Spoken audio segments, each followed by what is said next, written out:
Well, the main part of the subfloor installation is now complete. Oh, look how beautiful, nice and flat. But getting to this cockpit area, I don't know if you can see that behind me, there is a remarkable lack of information on the internet as to what to do with this area when flooring it.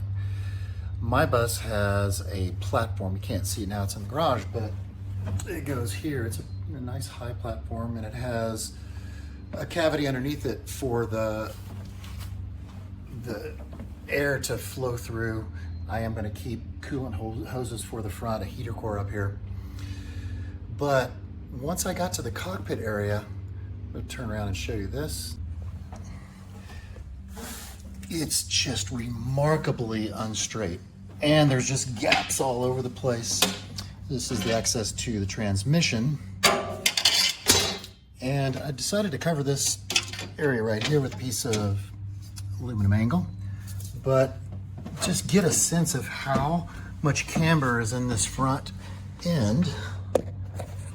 It's down here. You see that other side? It's like a seesaw. This aluminum angle is soft enough where I can force it to just camber down. It'll be pretty tight. And what I've decided to do to seal this is to use some of our butyl tape. And I'm just going to attach a strip to the top and the bottom, and then I'm going to just drill some holes in here to screw it down to keep it flush. The thing is, I just need to cover up that gigantic gap in the floor pan. Yeah, so to address that gap in near the engine compartment where the floor pan meets the part of the frame, I've decided to put some butyl tape in such a way where it's just a little bit off of each edge and it comes to a V in the middle. So my hope is if I put a few screws in here, I'll be able to fill that gap with the V in the butyl tape.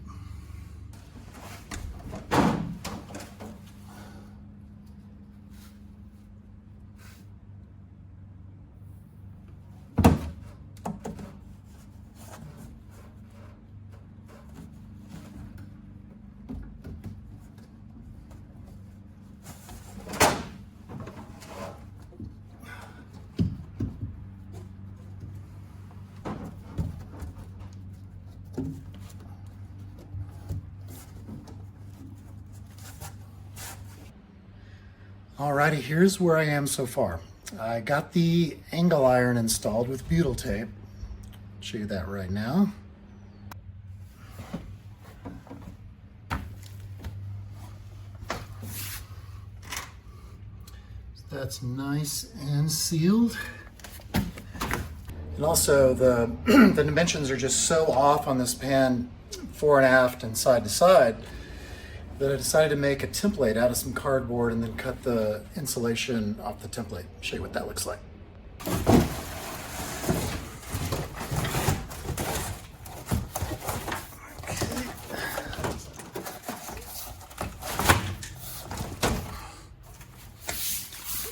So I've got something that's not that square here, so using a piece of cardboard really helped me for the cut.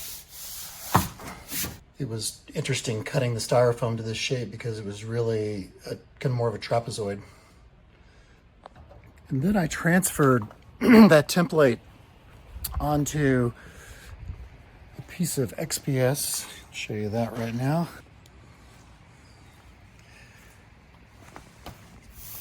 And this was so not square. When I made the cuts, you can see I've already made the cuts. Show you what this looks like. This was a square edge and I had to take off that sliver in order for it to fit from side to side. So now I'm gonna go try to see how this is gonna fit in the new space.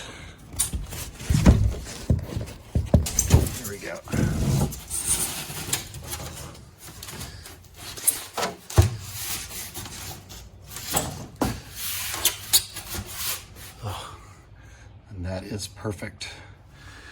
Next, putting another 3/4 inch of Advantech OSB on this. I couldn't raise this up as high because the cockpit for the platform would start to interfere with the gas pedal and the brake. So I have to make this a tiny bit lower, and there'll be a tiny little step up here to the rest of the bus. Alrighty, I'm gonna go get some more wood, get this thing glued down. I'm gonna have myself a completed bus floor. Yes.